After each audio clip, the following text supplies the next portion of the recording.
మునులకు విఘ్నేశ్వరుని పుట్టిన విధానం, ఆ రోజు చంద్రుని ఎత్తుకు చూడకూడదు అనే విషయాలు వివరించడం మొదలుపెట్టాడు. ఒకప్పుడు గజ అనే రూపంలో ఉన్న గజాసురుడు అనే రాక్షసరాజు పరమశివుని గురించి తీవ్ర తపస్సు చేయడం ప్రారంభించాడు. అతని తపస్సుకు మెచ్చి పరమశివుడు ప్రత్యక్షమై ఏదన్నా వరం కోరుకోమన్నాడు.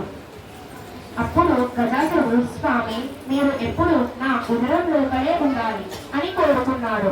అతని కోరిక తీర్చేందుకు కోసం శివుడు గజాసురుని పొట్ట లోపలికి ప్రవేశించి అక్కడే ఉండడం ప్రారంభించాడు.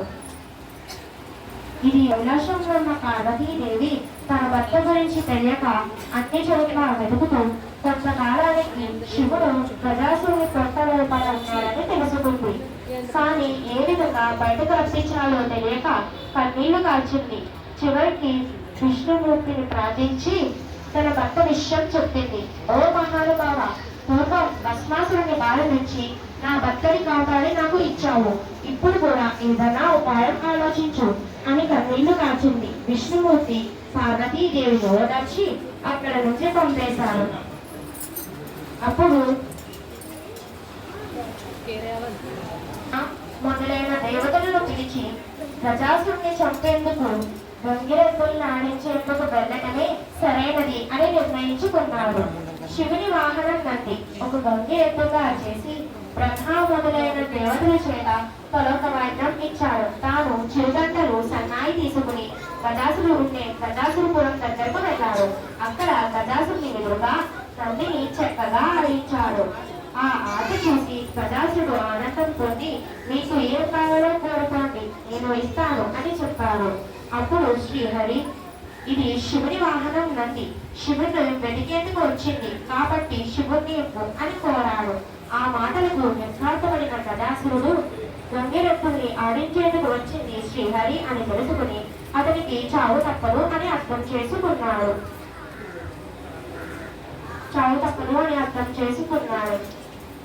నంది తన కొమ్ములతో అప్పుడు శివుడు తన పొట్టలో ఉన్న అనుమతి ఇచ్చాడు. నంది తన కొమ్ములతో గజాసుని పొట్ట చేర్చగా లోపల నుంచి శివుడు బయటకు వచ్చాడు చెప్పాడు. బ్రహ్మ మొదలైన దేవతలను పిలిచి వారికి వీడ్కోలు పలికి తాను వైకుంఠానికి వెళ్ళిపోయాడు. శివుడు కైలాసానికి వెళ్ళిపోయాడు.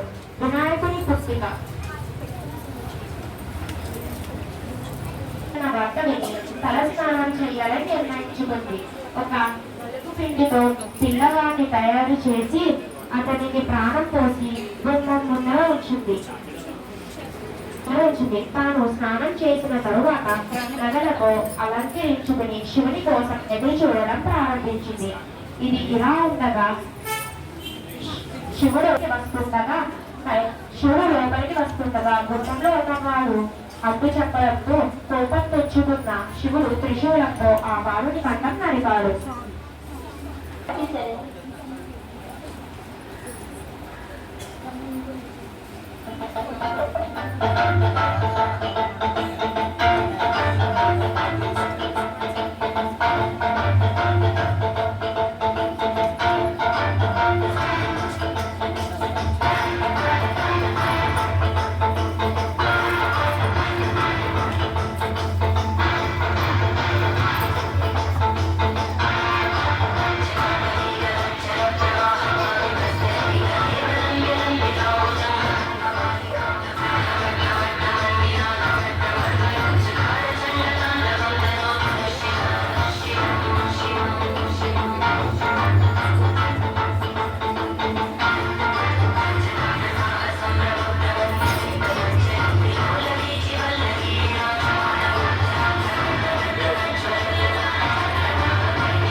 పార్వతీదేవి ఎదురు వచ్చి కూర్చోబెట్టి మాట్లాడుతుండగా గుమ్మంలో ఉన్న పిల్లవాణి ప్రస్తాకి వచ్చింది.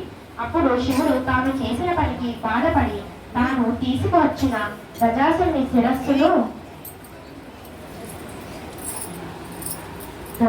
శిరస్సును ఆ బాలుడికి అతికించాడు. అతనికి గజానుడు అనే పేరు పెట్టి తెచ్చుకోవడం ప్రారంభించుడు అనే ఎలుకను వాహనంగా తీసుకుని తిరగడం ప్రారంభించాడు. కొంతకాలానికి పార్వతీ పరమేశ్వరులకు కుమారస్వామి జన్మించాడు.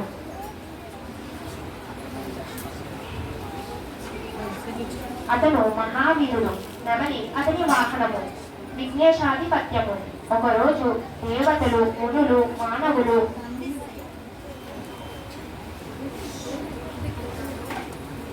పరమేశ్వరులను సేవించి విఘ్నేశ్వరులకు ఒక ఆధిపత్యం ఇవ్వండి అని ప్రార్థించారు. తాను పెద్దవాడు కాబట్టి ఆ నాయకత్వ బదిలి గజానుడికే ఉండాలని గజానుడు కోరాడు. గజానుడు పొట్టివాడు, తగిన అర్హతలు లేవు కాబట్టి ఆ ఆధిపత్య పదవి తనకే ఉండాలని కుమారస్వామి తండ్రిని కోరాడు. శివుడు వారితో, మీలో ఎవరు 3 లోకాల్లో ఉన్న పుణ్య నదుల్లో స్నానం చేసి ముందుగా నా దగ్గరికి వస్తారో వారికే ఆ ఆధిపత్యం ఇస్తాను అని చెప్పాడు. కుమారస్వామి తన నెమలి వాహనం మీద ఎక్కి వేగంగా భూలోకాల్లో తిరగడానికి వెళ్ళిపోయాడు. గజానుడు బాధపడుతూ తండ్రి దగ్గరకు వెళ్ళి నమస్కరించి, అయ్యా, నా గురించి తెలిసి కూడా ఈ విధంగా చెప్పడం మీకు సరైనదా? మీ పాద సేవకుని నేను, నా యందు దయ చూపి ఏదన్నా ఉపాయం చెప్పండి అని కోరాడు. శివుడు నారాయణ మంత్రం జపిస్తూ మా చుట్టూ 3 సార్లు ప్రదక్షిణాలు చేయాలి.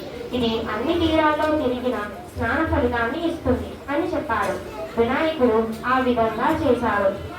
ఆ మంత్రం ప్రభావం వల్ల గంగా నదిలో స్నానమాడేందుకు వెళ్ళిన కుమారస్వామి కనకంటే గజానుడు ఆ నదిలో స్నానమాడి ఎదురు వస్తున్నట్టు అనిపించింది. అంతేకాక 3,80,00,000 నదుల్లో కూడా గజానుడు స్నానమాడి ఎదురు వస్తున్నట్టు అనిపించింది. ఇది చూసి ఆశ్చర్యపోయి కైలాసానికి వెళ్ళి తన తండ్రి దగ్గర ఉన్న అన్నని చూసి నమస్కరించి తన భార్యని తిట్టుకుని, తండ్రి, అన్నగారి మహిమ తెలియక ఆ విధంగా అన్నాడు. క్షమించండి, ఆ ఆధిపత్య పదవి అన్నగారికి ఇవ్వండి అని కోరాడు. భాద్రపద శుద్ధ చతుర్థి రోజు నాడు పార్వతీ పరమేశ్వరుడు గజానుడికి ఆ విఘ్నేశాధిపత్యం ఇచ్చారు. ఆ రోజు అన్ని దేశాల వాళ్ళు తమ స్థాయిని బట్టి కుడుములు, పిండి వంటకాలు, కొబ్బరికాయ, పాలు, తేనె, అరటిపళ్ళు, పానకము, వడపప్పు మొదలైనవి సమర్పించి పూజిస్తారు. వినాయకుడు సంతోషపడి కొన్ని కొడుకులు తిని కొన్ని కానీ చేతులు మాత్రం ఆడలేదు. అతి కష్టంతో చేతులు ఆర్చిన నమస్కారం మాత్రం చేయలేకపోయాడు. ఈ విధంగా గణపతి తన కష్టాలు పడుతుండగా శివుడు తల మీద ఉన్న చంద్రుడు పగలబడి ఎగతాళిగా నవ్వాడు. రాజదృష్టి సోకితే రాళ్ళు కూడా నవ్వుతాయి అనే సామెత అనుసరించి వినాయకుని కొట్టబడి లోపల ఉన్న కురుములు మొదలైనవి చుట్టుపక్కల దొర్లాయి. దానితో వినాయకుడు మరణించాడు. పార్వతి చంద్రుడిని చూస్తూ, పాపాత్ముడా, నీ దృష్టికి నా కుమారుడు మరణించాడు. కాబట్టి నిన్ను చూసిన వాళ్ళందరూ విలాపనిందలై పొందుతారు అని శపించింది. ఋషిపత్ములకు విలాప నిందలు.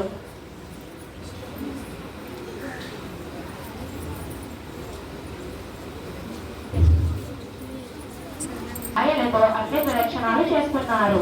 అగ్నిదేవుడు ఋషిపత్ములను చూసి తమను మోహించి మహర్షులను శపిస్తారేమో అన్న భయంతో రోజు రోజుకి బలహీనంగా మారిపోవాలనిపించాడు.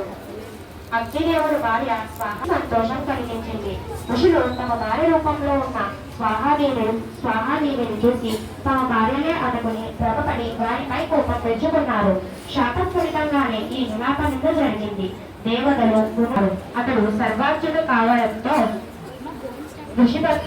ఋషిపత్ముల రూపం అగ్నిభార్య ధరించిందని తెలుసుకుని సప్త ఋషులను సమాధానపరిచి వారితో కైలాసానికి వెళ్లి ఉమామహేశ్వరులను సేవించి చనిపోయిన విఘ్నేశ్వరునికి ప్రాణం పోశారు. దానితో పార్వతీ పరమేశ్వరులు సంతోషించారు.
పార్వతి దగ్గరికి వచ్చి, పార్వతి, నువ్వు ఇచ్చిన శాపం వల్ల అన్ని లోకాల్లో ఉన్న వారికి ఇది జరుగుతుంది కాబట్టి దానిని ఉపసంహరించు అని ప్రార్థించారు.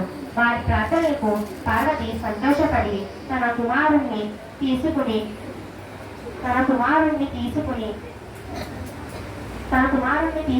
కొట్టాడి ఏ రోజైతే వినాయకుడు చూసి చంద్రుడు నవ్వాడో ఆ ఒక్క రోజు మాత్రం చంద్రుడిని చూడకూడదు అని చెప్పింది. అప్పుడు శ్రీహరి, బ్రహ్మ మొదలైన దేవతలు సంతోషపడి తమ నివాసాలకు వెళ్ళిపోయారు. భాద్రపద శుద్ధ చతుర్థి రోజు నాడు మాత్రం చంద్రుడిని చూడకుండా అందరూ జాగ్రత్తలు తీసుకుని సుఖంగా ఉన్నారు. ధన్యవాదములు.